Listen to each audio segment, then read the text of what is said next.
What if the burned-up man in Gen V Episode 6 isn't just another random victim of Vought's twisted experiments, but someone the show has been hiding in plain sight since the very beginning? Every scream, every flash of fire, every terrified look on Annabeth's face suddenly makes sense when you realize she's not scared of him, she remembers him. Because the burned-up man might be the key to understanding who Annabeth truly is. And why she's not just another student at Godolkin. When Episode 6 opens, the air around Godolkin University feels different. The tension is heavier, the students quieter, and even the walls seem to be keeping secrets. Then the discovery hits the body of a man, burned beyond recognition, found in the restricted area of the campus. Everyone looks shocked, but the camera does something interesting. Instead of lingering on Marie or Jordan, it focuses on Annabeth for just a few seconds. Her face freezes, not in surprise, but in recognition. That one look changes everything. It's subtle, but the kind of detail the writers of Gen V never include by accident. The burned-up man's body isn't just a background clue, it's a story trigger. From the way the body is positioned to the scorched walls around him, it's clear this wasn't a normal accident. The burns are too controlled, too even. Someone didn't just die here. They were erased. And if you've been watching closely, there's only one person on campus who has a connection to both Fire and Silence Annabeth. She's been the quiet observer since Episode 1, always in the room when chaos starts, but never the cause of it. It's almost like she knows more than she's supposed to, and she's trying to hide it. Rewatch the earlier episodes, and the pattern becomes impossible to ignore. Annabeth always shows up after something catastrophic happens. When Sam escapes, she's already there, staring at the broken door. When Marie loses control of her powers in the hallway, Annabeth is just behind her, calm and expressionless, as if she's seen it all before. The show never explains how she ends up in these places, and no one asks her where she's been. But the burned-up man changes that. This time, her reaction betrays her. She flinches before anyone else even knows what they're looking at. The detail that most viewers miss is how the scene mirrors another one from Episode 3 back then.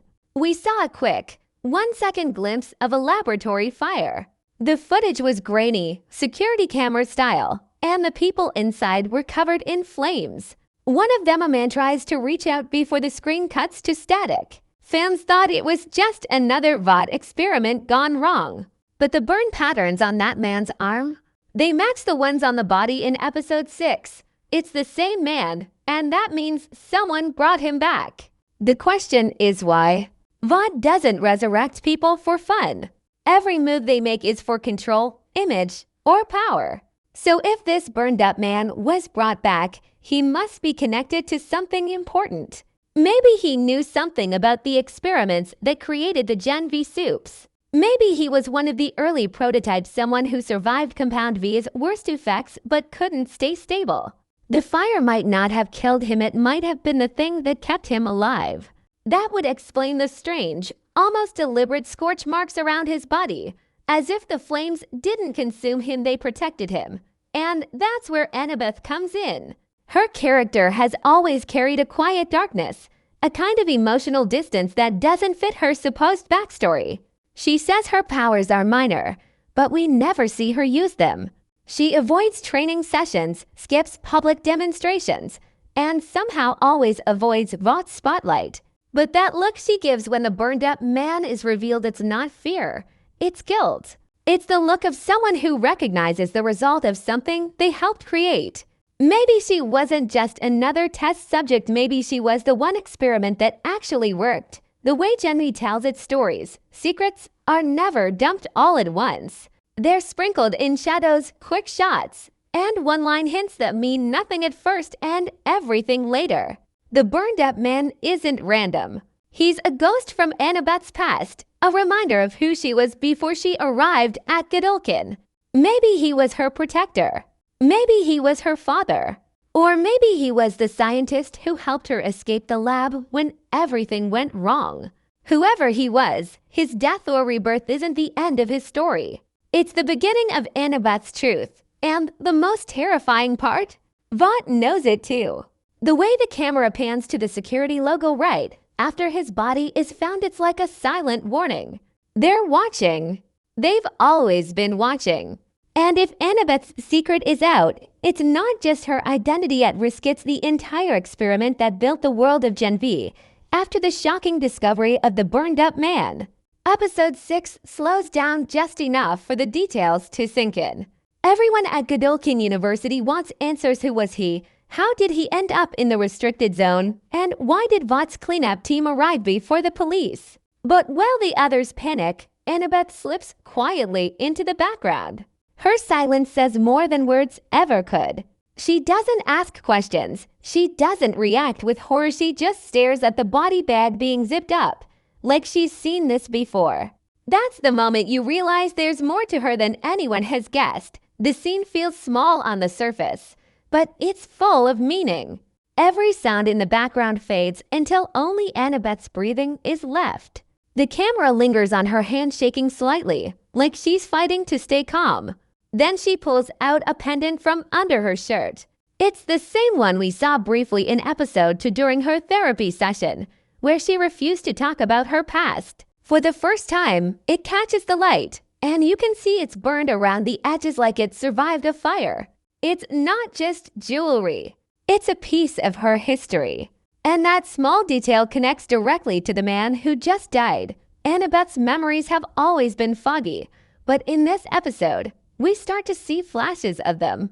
The editing style changes, quick cuts, blurred lighting, voices echoing like broken glass. There's a man calling her name through the flames. Annabeth, run, he shouts, and then the screen cuts back to her standing in the hallway, frozen. She isn't remembering just anything. She's remembering him. The burned-up man wasn't a stranger. He was someone she knew before Godolkin.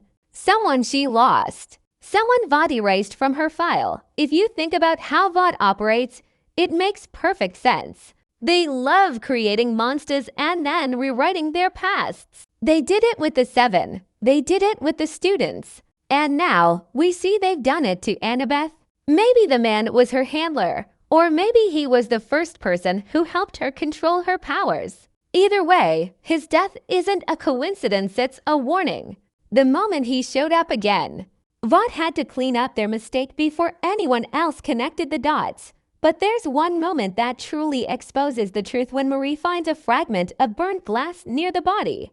It's from a containment tank, one of those reinforced test chambers Vought uses for unstable supes. That means the man wasn't killed in an explosion. He escaped one. He was alive long enough to crawl out of the wreckage and try to reach someone. Maybe he was trying to reach Annabeth. It's tragic, but it also explains her panic. She knows exactly what kind of place he came from because she was there to Dot. As the episode goes on, Annabeth becomes more withdrawn. In class, when the others talk about the discovery, she sits in silence, tracing the edge of her desk with her finger. Her eyes flicker whenever someone mentions the fire, and you can almost feel her heartbeat speeding up. Then Kate makes an offhand comment. Vought's been hiding more than students down there. Annabeth's pen snaps in half. It's subtle, but powerful. She's not scared of Vought's secrets, she's scared of remembering them. Later that night, she visits the memorial wall where the students have placed flowers for the burned-up man. She doesn't bring flowers, she brings the burned pendant and lays it down quietly. It's a moment of grief, but also rebellion. By leaving that pendant, she's acknowledging the truth that Vought wants her to forget. The scene doesn't need words to hit hard. It's pure emotion, the kind that comes from loss, guilt, and buried identity. The next morning, the cracks in her story start to show. When Marie confronts her about sneaking out, Annabeth finally speaks. Some ghosts don't stay buried. It's the first time she hints at her past. And it's chilling because she says it with certainty, not sadness. It's like she knows the man isn't truly gone. Maybe Vought didn't just kill him, they brought him back, changed him, turned him into something else. And if that's true, then Annabeth's memories aren't just trauma, they're warnings of what's coming. The show's genius is in its small choices. Every line, every shot adds to the puzzle. The burned-up man isn't just a victim. He's the mirror of Annabeth's own story. Where he burned on the outside, she burns on the inside, both created by the same machine that pretends to protect them. His body might be ash, but his existence exposes the truth Vought has been hiding. They're still experimenting on students, still playing God, and still erasing anyone who remembers. By the end of the episode, it's no longer a question of who the burned-up man was, it's what he represents. He's the price of survival in a world controlled by Vought. And for Annabeth, he's a haunting reminder that she might not be as free as she thinks. The pendant, the fire, the silence, all of it points to one truth that's impossible to ignore. The burned-up man wasn't just part of her past. He's the proof that Annabeth herself was never meant to survive. The deeper you look into episode 6, the more it starts to feel like a puzzle Vought never wanted anyone to solve. Every frame hides something, a reflection, a line, a symbol, and when you put them together, the burned-up man stops being a mystery and becomes a confession. The show isn't just revealing a death, it's revealing a cover-up. And at the center of that cover-up is Annabeth. Her silence isn't just fear, it's survival. Because in a world ruled by Vought, the truth can get you killed faster than any superpower ever could. Fans have been debating who the burned-up man might be. But one theory stands out from all the rest. He's not a stranger, he's Project Ember. That name flashes for barely half a second on a burned document in episode 5. A file that Jordan scrolls past too quickly for anyone to notice. But if you freeze the frame, you'll see it, Project Ember. Fire-resistant genetic prototype, status, terminated. The handwriting underneath says something eerie. Subject 02, Annabeth. It's the kind of blink and you'll miss it clue that Gen V is famous for. The show never shouts its secrets. It whispers them through chaos. If this theory is right, then the burned-up man wasn't just an experiment gone wrong. He was the first experiment, Subject 01, the prototype. The beginning of everything that would later become Godolkin's hidden research program. His body might have been burned, but it wasn't by accident. It was design. His cells were engineered to test how far Vought could push human endurance before it broke. Annabeth wasn't just connected to him emotionally, she was created in his image. His DNA may have been used to build hers. That's why her blood reacts differently. Why she never fits neatly into the categories of telepath or energy manipulator. She's something else, a living echo of Vought's first mistake. And if you think that sounds far-fetched, look at the clues the episode gives us. The way Annabeth's eyes flicker gold when she's angry, the faint burn scars on her back that she hides under long sleeves, the way she avoids fire in every scene, not out of fear, but out of restraint. Fire isn't her weakness. It's her mirror. It's the part of her she's terrified to unleash because she's seen what it can do. The burned-up man isn't just a victim of fire, he was fire. He burned from the inside out, and when Annabeth loses control, her energy ripples the same way his did. It's not a coincidence. It's legacy. There's another layer too, one that ties directly to Vought's obsession with control. Throughout the series, we see how Vought manipulates memory. They wipe files, alter footage, and rewrite lives. But what if they've been doing more than that? What if they've been erasing people's identities altogether? The burned-up man might have been terminated, but his consciousness could have been copied, stored, maybe even transferred. In episode 6, when Annabeth looks at his body, she doesn't just look sad, she looks haunted. It's as if she can still hear him. Maybe she can. Maybe part of him still lives inside her. Literally, that could explain the strange behavior she shows later in the episode. She starts speaking in fragmented sentences, repeating phrases the burned-up man said in the flashbacks. They can't burn what they built. It's like she's channeling him. Whether it's psychic residue trauma or something more scientific, it's clear that Vought's experiment didn't end with his death. It lives on in her. That makes Annabeth both a miracle and a mistake proof. That Vought succeeded and failed at the same time. The scariest part of all this isn't what we see, it's what we don't. There's no official report about the burned-up man. No media coverage, no mention of a security breach. Within hours, Vought had scrubbed the entire incident clean. Even the security cameras from the corridor where the body was found are conveniently corrupted. It's like the fire never happened. But one file remains, a corrupted audio log that plays at the end of the episode. A man's voice, distorted by static, says she wasn't supposed to survive. Then silence. That's it. A single line that flips everything upside down. If Annabeth wasn't supposed to survive, then her entire existence is an error in Vought's grand design, an error they're desperate to erase. And that makes the burned-up man's return, even in death, more than a twist. It's rebellion. His body's proof that their perfect control isn't perfect after all. What's chilling is how Gen V blends horror and heartbreak to tell this story. Annabeth isn't just a supe. She's a survivor of science gone mad. The burned-up man is her origin story written in ash. And the fire that destroyed him might be the same one that created her.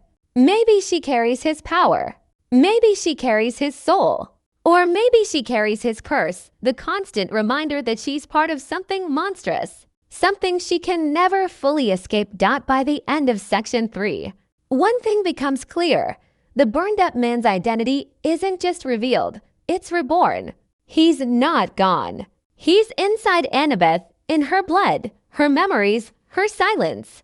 Vought thought they could bury the truth under flames, but the truth has a way of burning its way back to the surface. And this time, it's not just one man they have to hide from the world.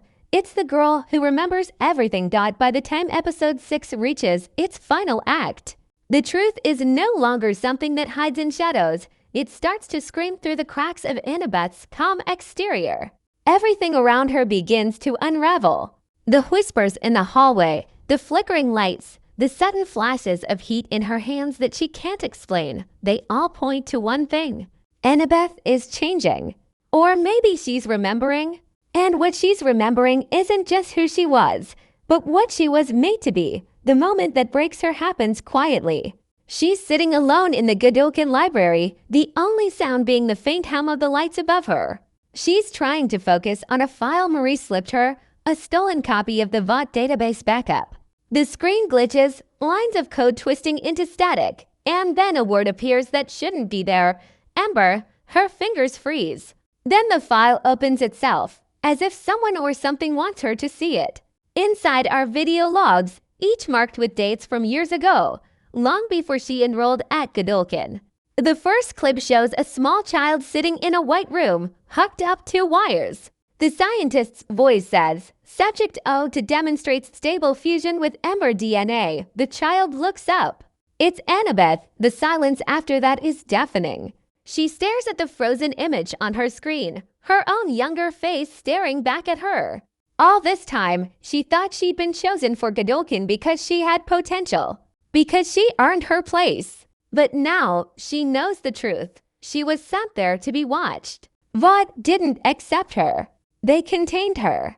The entire campus, the staff, even her friends, they're part of the observation. Every test, every psych evaluation, every so-called therapy session, all of it was a continuation of the experiment that began when she was a child. The realization hits her so hard that the lights around her start to flicker. A wave of heat ripples through the room, making the books tremble on their shelves. The air bends. The glass cracks. For the first time, Annabeth's powers reveal themselves without restraint. Her hands glow with faint orange veins of energy, like veins of magma under skin. It's not fire that she controls. It's life inside the flame. She doesn't burn things. She wakes the fire inside them. That's why Vought called the experiment Project Ember. She's not destructive. She's catalytic. She can ignite anything's potential, including her own. But that gift comes with a cost. Her memories start to flood back with terrifying clarity. The burned-up man isn't a nightmare. He's her creator. The first subject. The one who tried to protect her when Vought ordered the lab purge. She remembers his voice calling her name as alarms blared and glass shattered. He shielded her from the explosion that was meant to kill them both. He burned so she could live.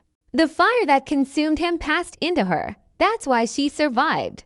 It's not metaphor. It's literal. His power, his energy, his essence fused with hers. She's half of him and half of herself. And suddenly, all of Vought's behavior makes sense. The cover-ups, the lies, the erased files. They weren't trying to hide the failure of the experiment.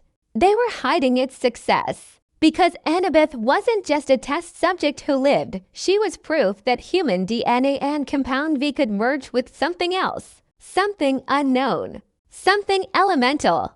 That's why she's different from the other supes. That's why they can't predict her readings. That's why her energy levels spike only when she's angry or scared. She doesn't draw power from V, she draws it from emotion, from will. From Pain. As the episode pushes toward its ending, the world around her starts to catch up to the truth. Kate senses it first, a psychic echo, like fire humming inside Annabeth's mind. Marie sees it too, in the form of heat waves rising off Annabeth's skin when she loses focus. And then, during a confrontation in the training hall, when a student mocks the burned-up freak, everything snaps. The room shakes. The temperature rises. The metal rails melt. Annabeth's eyes glow with a golden light.